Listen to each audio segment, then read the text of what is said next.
তীব্র গরমে অতিষ্ঠ জনজীবন। আর এই সময়ে অনেকে একসময়কার বাংলাদেশ টেলিভিশনে বহুল প্রচারিত একটি বিজ্ঞাপনের কথা স্মরণ করে আবেগতাড়িত হচ্ছেন।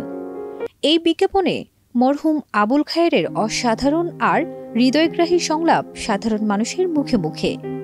বিজ্ঞাপনটির সংলাপ ফেসবুকে শেয়ার করে অনেকেই এটি আবারও টেলিভিশনে ব্যাপকভাবে প্রচারের দাবি জানাচ্ছেন।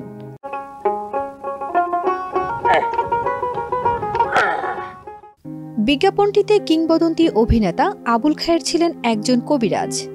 একদিন হাঁটতে হাঁটতে আকাশমুখী গাছের দিকে তাকিয়ে কিছু একটা ভাবছিলেন তিনি। এরই মধ্যেই সেখানে আসেন গাছের মালিক। তাদের মধ্যে গাছ কেটে ফেলা নিয়ে কথোপকথন হয়।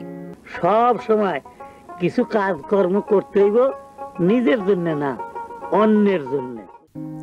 ইট পাথর গড়া বড় শহরগুলোই শুধু নয়, অজপাড়া গায়ের বাতাসেও এখন শীতলতা নেই। হাওয়ার পরশে যেন দাবানলের অনুভূতি। গুগল ওয়েদারে তাপমাত্রা যদি দেখায় 40 ডিগ্রি সেলসিয়াস, উপলব্ধি দেখায় 42 থেকে 43 ডিগ্রি সেলসিয়াস। কেন এই অবস্থা? সামাজিক মাধ্যমে সাম্প্রতিক পোস্টগুলো থেকে মনে হয় তারা গাছ কমে যাওয়াকেই কারণ হিসেবে দেখছেন।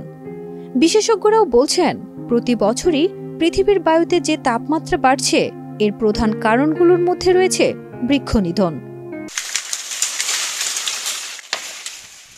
মানুষের মাঝে বৃক্ষনিধন বিরোধী সচেতনতা বাড়াতে বাংলাদেশ বন অধিদপ্তর বিজ্ঞাপনটি তৈরি করেছিল। 90 দশকে বিটিভি যখন দেশের একমাত্র টেলিভিশন চ্যানেল ছিল, তখন বিভিন্ন অনুষ্ঠানের ফাঁকে বিজ্ঞাপনটি বেশি প্রচার করা হতো। পরবর্তী সময়েও বিজ্ঞাপনটি দেখা গেছে বিটিভিতে। ফারজানা নিকিতা, দেশ রূপান্তর।